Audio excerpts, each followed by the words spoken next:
17 down, 4 to go. The Mexican Grand Prix is next as Formula 1 heads into its final descent before the end of the season. I can't quite believe I'm actually saying this, that Formula 1 is actually nearly the end of the 2019 season. It didn't seem like 5 minutes ago we were discussing testing and we were looking forward to the launching of the cars and then the first race in Australia. It's flown over, literally has flown over, absolutely crazy. So the next rounds, of course, will be in the continent of the Americans, North and South America, the US, Mexico, Brazil, and then, of course, the season will conclude on the 1st of December in Abu Dhabi. But before I jump into anything else, let's take a look at the standings heading into the Mexican Grand Prix. So Lewis Hamilton has a 64-point advantage over his teammate Valtteri Bottas, and Hamilton can clinch the title this weekend if he outscores Bottas by 14 or more points, and the result in the last race in Japan also means that only a Mercedes driver can now wrap up the World Drivers' Championship. Very impressive. In third place is Charles Leclerc on 221 points. Max Verstappen, the favourite at this race, 212 points in fourth place. Fifth place, he's on the same amount of points as Max Verstappen. Sebastian Vettel on 212 points as well. Sixth place is Carlos Sainz on 76 points. Seventh place is Pierre Gasly on 73. Eighth place, Alexander Albon in the Red Bull, 64 points. Ninth place and 10th place are rounded off by the two Renaults in Daniel Ricciardo and Nico Hulkenberg. Taking a look at the bottom half of the table now, Sergio Perez matches Nico Hulkenberg on points with 35 points, and would you believe it, Lando Norris has the same amount of points as the other two drivers above him. He's in 12th place on 35. Daniel Kvyat on 33 points in 13th place. 14th place is Kim Raikkonen on 31 points. 50th place is K-Mag, celebrating his 100th Grand Prix this weekend on 20 points. 16th place is the final racing point in Lance Stroll on 19 points. 17th place is Romain Grosjean. 18th place is Giovinazzi, still fighting for that final seat in Alfa Romeo. 19th place is Robert Kubica on his one and only point. And 20th place is George Russell, still yet to score a point this season. So there's the standings headed into this weekend. So like I said before, Hamilton can clinch his 6th title and overtake Fangio, the second driver to ever do that this weekend. It will be some achievement. Hamilton is going to do it, but can he do it as early as this weekend? And as like I said as well in the standings, only a Mercedes driver can now win the World Drivers' Championship. And of course, they won the Constructors in the last Grand Prix in Japan, which means that they have now set a brand new record of 6 consecutive drivers and constructors world titles. Sorry, I mean, incredible achievement, isn't it? No one else has ever done that in the history of the sport. Can they go for 7 next season? I think they probably will end up doing that. But Ferrari have been showing some really good pace in the second half of the season. Hopefully they can carry it on into 2020, and let's see where they can go from there. But 2021 is proving to be very, very exciting. What's going on with them rules? Who knows? So now it's time for some stats. Now these stats were provided for us by the F1 Statman. You can go and find him on his Twitter. His link to his Twitter page will be in the description below. Go and give him a follow as well. Go and get involved with all of his stats and everything as well, and of course his opinions on the world of Formula One as well. Really, really good lad as well. And of course, very, very kindly provided us some more stats for this race. So it is the 20th Mexican Grand Prix in total. All of them have been held at the Autodromo Hermanos Rodriguez. The circuit is 4.304 kilometers long, and that's the second shortest on the calendar. Only Monaco is shorter, so obviously not a very long lap. The circuit is named after the Rodriguez brothers, and Pedro and Ricardo. Total number of corners is 7 as we make our way through, some of the old section, some of the new section, and of course that really famous baseball kind of stadium, going in through the arena as well, where the podium is, where the cars stop at the end of the race, and of course you've got that amazing view of all the Mexican fans who are amazing. They really, really are amazing. I mean, I've never seen anything like it. Well, apart from the Italian Grand Prix, but of course in like North America, South America, you don't really see much of that. But the Mexicans certainly know how to throw a party, so solid job from them. On Sunday, there'll be 71 laps contested. A total of 305.584 kilometres would have been driven on Sunday. 9 races have been won from pole position, and that's a total of 47.37% of all races have been won from pole. 4 races have been won from second on the grid, 21.05%. 13 wins from the front row of the grid, of course. 15 different winners have won at Mexico, so a wide variety of winners having there. 15 different winners from 20 Grand Prix at Mexico. Solid job, isn't it? And actually, there's only 4 drivers that have won the most Grand Prix in Mexico, and they're all on 2. So that just tells you everything how good the Mexican Grand Prix can be. Those drivers are Jim Clark, Nigel Mansell, Alain Prost, and Max Verstappen. One of the favourites, like I said, this weekend. He's won here the last 2 times in Mexico. Lotus, McLaren, and Williams are all tied in terms of constructor wins on 3 each. And like I said before, Max Verstappen has won here the last 2 times in Mexico. Both times have been from the second from second on the grid. Can you do that this weekend? Only time will tell. Certainly one of the favourites this weekend. So that's some stats for you. Like I said, go and follow the F1 Statman at F1 Statman. He's called in case you can't see the link. But yes, I will be leaving him some. I'll be leaving his Twitter in the description below. So, anyways, let's hand over to Lyle to give his thoughts on the Mexican Grand Prix, his wants to watch, and of course his top 3 for the Grand Prix. Mexico is the first site that we are getting close to the end of the season. It's quite upsetting, really. But in the last 2 years have been quite thrilling here in Mexico. Both times Max wins the race, and both times Lewis Hamilton wins the championship. So again, it'll be a very special race for those two. Now, Mercedes have already won the constructors. That's already wrapped up. So we head into another championship battle between only 2 drivers, Valtteri Bottas and Lewis Hamilton. Now, the other 3 drivers, Charles Leclerc, Sebastian and Max, took themselves out of contention in Japan. Obviously, now Lewis Hamilton has a 64-point lead over Valtteri Bottas, and Valtteri Bottas is the only guy who can catch Lewis Hamilton, and that still can happen. This weekend is the first race, as I've just said, that Lewis Hamilton can win his 6th World Championship, and the way that he needs to do that is to outscore Valtteri Bottas by 14 points. Now, as I've just said there, Lewis has a 64-point lead on Valtteri Bottas. 25 points is for the race win, including the fastest lap, which is 26 points.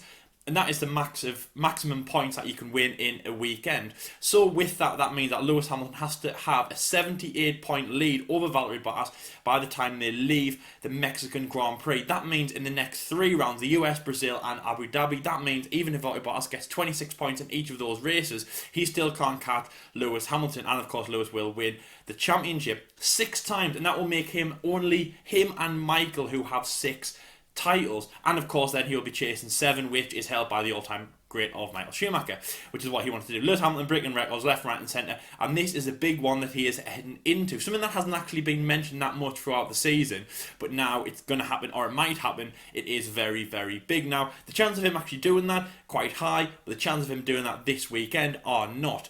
As I've just said there, he has to have a 14-point lead, so the permutations mean that if Lewis Hamilton actually wins the race, Valtteri Bottas has got to come lower than 5th place. He's got to come 5th place or lower. Now again, with the fastest lap, don't know how that'll play into it. If he gets 4th place on the fastest lap, I don't think he can do it. But if Lewis wins the race, Valtteri comes 4th, no fastest laps to the Mercedes, and that goes to another driver, then it will move on to another round. It'll move on to the next round at the US Grand Prix. So it's a big feat that Lewis Hamilton has this weekend. He has basically got to win the race, and Valtteri's got to come 5th or lower. Now, it's a bit harsh to say that Lewis will be preying on the Valtteri retirement, but you never know. That's how it's got to work. I don't think it's going to happen this weekend, but we'll see from my predictions. It's going to be very, very tight. And that's just the main thing. I mean, Valtteri most likely going to finish on the podium, especially now. He is the most recent race winner, obviously winning in Japan. Lewis coming 3rd. He can beat Lewis. He's done it in the past. Obviously, he's done it this season. He's done it before in his few last seasons, obviously since 2017 when he joined Mercedes. So he can do it, and obviously his momentum from Japan is going to be that strong. It's a bit stronger than 5th place. But I'm going to jump into my predictions, and obviously we'll see if Lewis can come out on top. Now, as I've just said, Max Verstappen won in the last 2 rounds. The highest altitude race above sea level. The Red Bull, the chassis, the aerodynamics work very well around here. Honda engine, not so well, obviously, especially in the McLaren.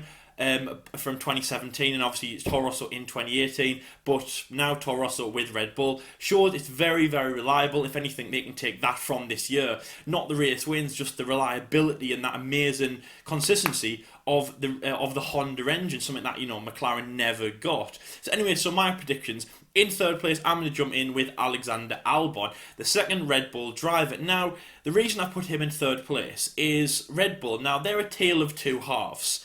You've got Max Verstappen all at the front. It's Max, Max, Max. He's the one that's pulling the team forward. He can get the race wins. He has done it before. He can do it in Mexico, so all the eggs are in Max's basket. Pierre Gasly, it was hard. Obviously, I wanted to support the second driver. It was hard to get behind him because he was so bad. No race wins, but just no potential and nothing really, no results. He was getting on there. He got into the points quite a few times. Never on the podium. Mr. FP1 because he topped a few of them, but nothing. But Alexander Albon says he came in the second driver in a team that, yeah, it is quite scary to be in at the moment because obviously they move the drivers around so much. He is doing quite well. Now, in the last 5 rounds, since obviously the start of the second part of the season, the Belgian Grand Prix where he was brought in, Alexander Albon has had 10 points, 8 points, 8 points, 10 points, and 12 points, which estimate to 48 points. Max Verstappen with 2 retirements. He has gone on the podium only once, which is at Singapore, and 2 strong points finishes basically leave him with 31 points. And that means that Alexander Albon has beaten and is beating Max Verstappen in the second part of his only run in a Red Bull car. Not to mention Alexander Albon's only been in Formula 1 for 12 months and he's already in a big top team at the moment. Now, so those results after 5 rounds are the only 5 rounds that Alex has done. You might be thinking, Max has got the potential, he's had the race wins. Fine, he's had the race wins, but the potential, Alexander Albon's got that. Alex is such a strong driver. I mean, use the Russian Grand Prix, for example. A great, absolutely incredible drive from him. Pit lane to 5th place, really great. I think I gave my driver of the day to Carlos Sainz, but Jordan said Alexander Albon. And if I had the chance to go back and change it, I for sure would, because I agree with Jordan. I think Alex did an amazing job there. Something that is looked at and amazing, not just, leading from the front, is, fighting your way through the field. So I'd say that was a great drive from him, probably the best of his career so far. Obviously, China with his Toro Rosso as well, and he did some great races with Toro Rosso, but in Red Bull, definitely Russia. Up there with Max Verstappen, he's out-qualified him a few times, obviously. Belgian Grand Prix, Japanese Grand Prix, the only race that he hasn't is the Italian and the Singapore Grand Prix, as hasn't outperformed him. But great drive from him, and he has definitely got the potential. The race wins will come for Alex, and I'll tell you what though, just a quick, guess into the psyche of me. The Brazilian Grand Prix, 2 races to go. Max Verstappen does amazing around there. Red Bull, again, as I said, high altitude, very short track like Austria. Max does very well around there, especially in the rain like what we saw in 2016. The potential's there for him, but if we're going to say that Red Bull is strong around there, then why don't we say Alex? And I'll tell you what, I'm not going to say Alex to win because this is the Mexican Grand Prix and not the Brazilian Grand Prix. And I'm not going to spoil it now by saying I'm going to let him win, but I'm probably going to have him on the podium. And that's just a little bit of a hint for you guys, because I think he's there. I think he has the potential. I think that he is strong enough and he's all there right now. He's had a few, we all say that he needs a few races to get into the car, but I think he's already had it. I think he's had a few races. I think after probably Singapore, when Max outperformed him, he thought, do you know what, that's not going to happen again. Japan, even if Max didn't crash with Charles and obviously retire at the end of lap 1, if that never happened, well, Alex would have still thought, I'm going to go out and beat him. I think he's there. I think he's ferocious, and I'm very excited to see what he can do. So 3rd place for him will be very, very strong from him. Really just holding up the end of Red Bull, because obviously at the moment it's been all Max. In the first part of the season it was all Max. Now it's all Alex. And, you can see the potential, but the results are there in black and white. Alex is beaten, as of the Belgian Grand Prix to now, Alex is beating Max Verstappen. And I think that's amazing, really. So I'm really excited for what he can do. 3rd place for him, no doubt. And that's the second time I've put him on the podium in my predictions. So he's never been there in real life. In 2nd place, of course, I'm going to go with Max Verstappen. Now, everything I've just been saying, it's kind of turned on its head, but not really so much. Alex is going to be strong in a big battle for Max. Max will love that battle, because obviously the main thing is, we've said, Max has never had a competitive teammate. Daniel Ricciardo was the closest he ever got to that. I guess you could say Carlos Sainz at Toro Rosso a little bit, but then Max wasn't anyone at that point. When Max was somebody at Red Bull, it was Daniel, but obviously it sure had a few ugly sides and it never went to its full potential. This could be his first proper teammate where he can battle. As I say, absolutely loves Brazil, wins 2 times here. He was involved in that controversy in 2016. I think he was the one. Was he the one that was removed from the podium or something like that? I didn't do the review there, so can't remember that race that much. But there was a big controversy at the end which involved him. So he does love this circuit. I'd say second place. Not much to say about Max. Let's just go second place for him. Really, really strong. And in first place, I'm going to go for the Mercedes driver, the one that everyone's talking about at the moment, is Valtteri Bottas. I expect you were saying Lewis Hamilton. No, not at all. Right, Lewis Hamilton. He finished third place in Japan. Not very happy about that. We all saw that. He was not happy in the slightest. Valtteri Bottas will be on cloud 9 from Japan. He loves that he's beaten his teammate and he is finally in this very elite group where he is the only driver who can catch Lewis Hamilton and beat Lewis Hamilton. I mean, the chances of him beating him, slim, but he is in that fight. I mean, that's incredible. You know, it's a survive. It started out as 20 drivers, or sorry, let's say 19 contenders and one reigning champion. Now it's one contender and one reigning champion, or two contenders if you like. It's incredible. He will love that, and the drive for him will be very, very high. I can catch him. He is not that far. I mean, he is obviously 64 points ahead, but that's, you know, it's a little bit catchable.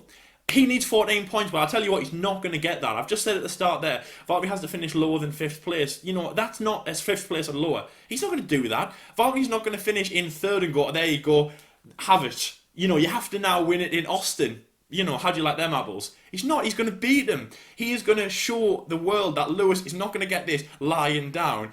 And I hope that happens. I really, really do. I mean, Lewis Hamilton, incredible. You know, what he's done is really, really strong. He does like this circuit as well. Obviously, as I just said, you know, double world champion from this circuit. But it's not going to be easy for him. And I hope Valtteri really, you know, spoils his party here. So yes, Valtteri Bottas will be a winner. Of course, win in Japan after controversy, after all this rigmarole, after, you know, hasn't won a race since the first part of the season. Will he be replaced? What's going on at Mercedes? Is he strong enough for Lewis? Blah, blah, blah, blah, blah.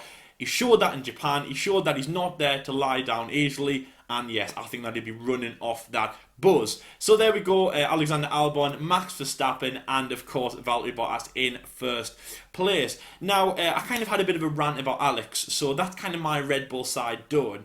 But I'm just going to quickly mention about Mercedes. Now, again, I've just said, you know, what's mostly going to happen. Valtteri Bottas, 14 points. Lewis Hamilton has to have 14 points over Valtteri Bottas. It's not going to be an easy feat. Valtteri Bottas will be living off Japan, and he will think that, okay, I've got a chance to, you know, possibly not win the World Championship. I mean, he can do, obviously. 64 points, got to close that down. It is technically possible. You know, 3 rounds left, 26 points is the maximum to gain, so, you know, it is possible. But, you know, I'm not going to make it easy for Lewis, and I'm going to show the world that I'm here to stay. 2020 is secured. He is driving for Mercedes. Esteban Ocon, obviously the reserve driver who possibly was going to take that seat. Anything that was possible, but now he's going to Renault. But he's performing to show that we'll all remember that. We'll all be at the 2020 Mexican Grand Prix when Lewis is, let's go for 7, let's say. And Valtteri will look back, and Toto Wolff will look back, and they'll think he contested Lewis, and he pushed it one race. You know, later it goes from Valtteri beats Lewis here or closes the gap, and then it goes to Austin, which the permutations will then be a lot shorter because obviously it does shrink by 26 points. So that would mean it would have to be 52 points. Yes, 52 points. That means Lewis Hamilton have to have a 52 point lead on Valtteri Bottas. So that means that, I mean, that's almost done. I think if my quick maths is right. But yeah, Austin won't be much permutations. It'll be something like Lewis wins the race, Valtteri finishes second. But then he might get closer and closer, and he'll strain that out as much as he can. And of course, I don't see it going anywhere past Brazil. Probably next round is the round that he will win. But if Valtteri can prove to everyone that he's not going to give to Lewis lying down, then I think that will prove that he is such a strong driver, and it will help him in contract time next year. But Lewis has a massive job to do on his hands if he wants to beat Valtteri, if he wants to win the World Championship, because as I said, you know, it's not Seb anymore like it was last 2 seasons. It's Valtteri. He's in the same team as you, he's in the same car as you, and it's going to be tight for him. So, I mean, that's going to be a great battle to watch, and I hope it is very spicy, and I hope it comes down to something like raw pace. who's the better driver, who's the more skilled driver. It might even be the pit stops. You never know. Mercedes might put their strategies. They might, oh, it's going to be so exciting. I'm really excited, but I think it's going to be mainly silver, to be honest. I think it's going to be mainly a silver battle on Sunday. The Red Bulls are still going to be here. Ferrari, oh, don't know, really don't know. We put a poll on Twitter, who's better, Charles Leclerc or Max Verstappen? You all went for Max Verstappen. He has got the potential, but so has Charles. In that car, I mean, firstly, if they don't do anything this weekend, then all their hard work in the last 4 races would be gone. It will be actually 5 races because remember Seb got pole on Sunday on the Japanese Grand Prix on the morning after the rigmarole about qualifying. So really, you could say 5 weekends. If Ferrari don't do anything this weekend, all their hard work of 5 weekends goes down the drain. In a way, because obviously they're Ferrari's back, but obviously they won't be. So I hope that they can get something out of this race. I don't really know. Seb and Charles aren't on the podium. I don't think it's going to be battles for 4th and 5th, but let's see what happens. But a team that I've got, the last thing I'm going to say here, and I don't really know why, I don't really want to justify myself, because I don't like that, that's hard. But the team that I have a feeling that's going to have a good weekend, and one that's going to sniff at the podium, where one driver had it in his mind when he went there, and one driver needs it, like needs in capital letters, and that is Renault. Now, they've never been on the podium. Like, Nico Hulkenberg's never been on the podium. Daniel Ricciardo's never been on the podium here, and I think the close was Canada, I believe, might have been Canada and Italy. They were the closest races that Renault got to being on the podium. And I just have a feeling, again, don't know why, just my feeling, that they're going to do well this weekend. 5th and 6th, sniffing, scratching at the door of a podium. And again, if they do deliver, a bit like what McLaren are doing, obviously they're getting to the point where they are scratching at the door for podiums, where that means that, well, those midfield, well, there was once called midfield teams are doing better. That means also they might be pushing Ferrari back because there's only 10 positions where 10 people can get points. Not everyone can get points, so we'll have to see. But I'm really excited for Mexico, especially when you look at the midfield and you look at the silver battles. It's going to be really, really big. Everyone's got a lot to prove, as we are only now 4 races away from the end of the 2019 season. Wow, that's absolutely incredible. It feels like only yesterday we were in Australia. Wow, incredible. So yes, that is my predictions, and Mexico should be a great race to watch. Evening race for us here in the UK. I do really like them, and yes, should be a great race. See, review is by Jordan. I'm back in the United States next week, and back to you in the studio, Jordan, for his predictions. Some good predictions there from Lyle. Certainly mixing up a bit, hasn't he? Certainly took a gamble on Red Bull. Again, he knows just as much as anybody as to how good Red Bull can be here this weekend. So, my top 3. Now, Lyle's kind of already told you my top 3, but one driver is different. Let's find out who that driver is. So in 3rd place, I've gone with the same as him. I'm thinking Alexander Albon will finish in P3. Now, in the prediction league that Lyle probably would have mentioned, of course, you can still enter in the league. Just post your top 3 in the comment section below. You will be entered into our brand new prediction league. Round 6, I think we're up to now. It's going really, really well. Very, very popular. And of course, we'll give it a love comment, a love like, or whatever you want to call them. So therefore, know that you will be entered. You have until 10 minutes before lights out. Can't stress that enough. If you make your predictions after that, you won't be entered. And T's may apply.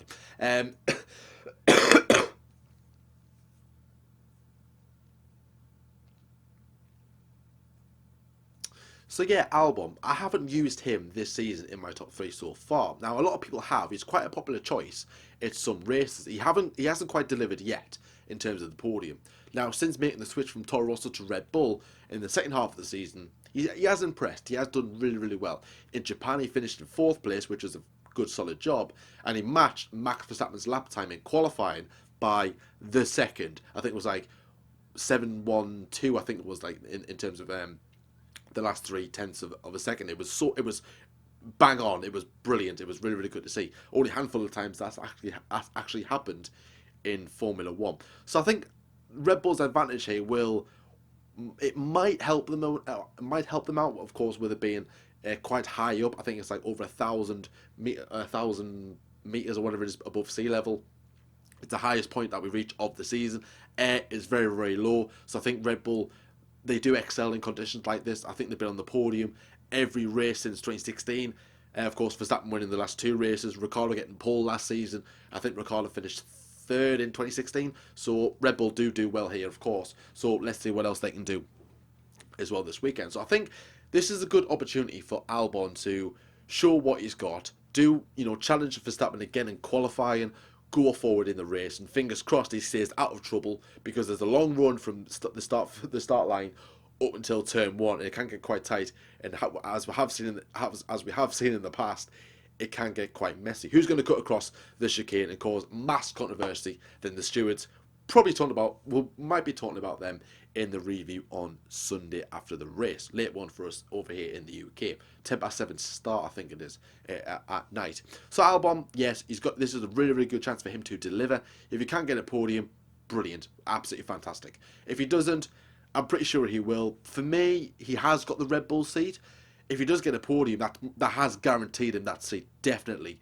But if he doesn't get a podium between now and the end of the season, I think he's done a good enough job, to be fair. Pressure, any pressure really? I'm not too sure on that one. But certainly next season, the pressure will start when he does sign for Red Bull full time.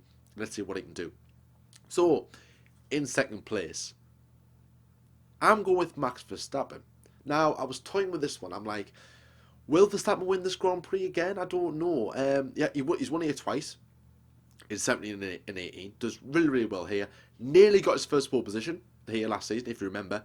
Pipped to the post at the very last minute by his teammate Daniel Ricciardo, his former teammate, shall I say. So Verstappen is going to do well here. Red Bull, like I said, he's going to excel. He's been a bit off form, has Verstappen, since coming back off the summer break. He had that brilliant run of not finishing any lower than fifth place since the since the 2018 Italian Grand Prix, which is obviously a brilliant accolade from him. Started off the season pretty well, won two races in Austria and Germany, but he's only been on the podium once since everyone returned from the summer break, and that of course was in Singapore. So can he do the well this weekend? He needs to kind of put his form right to end off the season, to end the season off really, really well. Now, I did say at the start of the season, or about 6-7 races in, when Verstappen did well and was on a really good run, I said, wouldn't it be weird that if he would end the season the way he would normally start a season in 17 and 18? Because he would start the season off poor, then end it brilliantly. And then this season, he started off it brilliantly, but now he's all of a sudden going poorly. So weird from Verstappen, a bit of inconsistency. He's now all of a sudden not man of the moment. That's all Charles Leclerc, of course.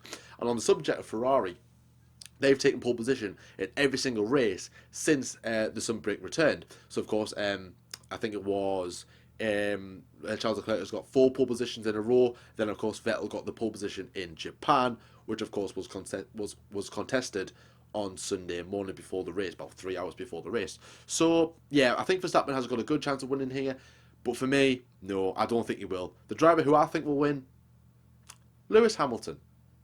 I'm taking a big risk with this one because I don't know how well Mercedes will do here. I think the temperatures are supposed to be scorching hot this weekend, so Mercedes don't tend to do well when it's hot conditions.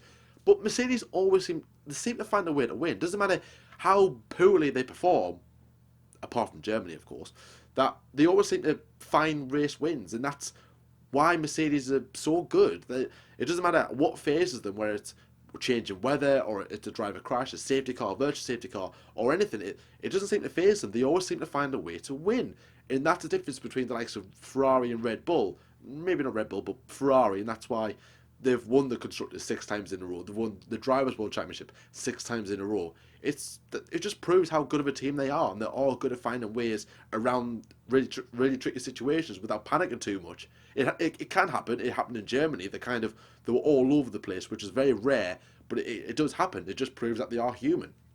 But of course, they bounce back, they do well, and they end up winning the race. So I think Hamilton will somehow win the race. And by my calculations, with Bottas not being on the podium, of course, Hamilton will be world champion. I think I mean, 14 points is a big deficit to go over your teammate who is doing pretty. I mean, he is doing okay. He won last time out, Bottas, in Japan. I don't think he will this weekend. I don't think he'll be on the podium. I don't know. I just think he'll go back to being average Bottas. I hope not, because I like Bottas, and I'm liking this new Bottas 2.0. But I don't know. There's just something telling me that I'm just thinking. I think Hamilton's got it in the bag. I can't see Hamilton losing this. He knows he can win the championship. He's going to do everything in his power to go on and win. I think he will.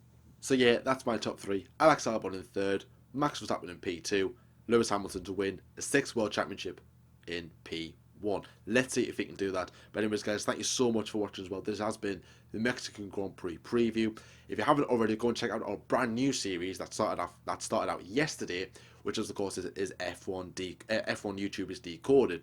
Brand new series interviewing a variety of different F1 YouTubers. Of course, we did Chazza yesterday. So go and check that video if you haven't already. And on Tuesday, we'll do a big one with Aldas, one of the biggest, one of the one of the biggest up and coming F1 YouTubers there is. An absolute pleasure to do them two interviews with them two. And don't forget to check out the rest of the series when the other episodes drop with some pretty decent YouTubers, I must say. I'm very, very excited to see what you guys think of the rest of them, to find out a bit more about some other F1 YouTubers, the big ones, and of course the small ones. And if you're new around here, then please subscribe as well. Nearly on 1,000. Let's see if we can get 1,000. Help us out. Subscribe as well if you're new around here. Please like the video and share with your friends as well. You know, we don't say that as often. You know, please share as well. Share the video as well with, you know, maybe a group of friends or wherever. Just share it wherever you can, please. That would be amazing. Anyways, guys, thank you so much for watching, and until next time, I'll see you later.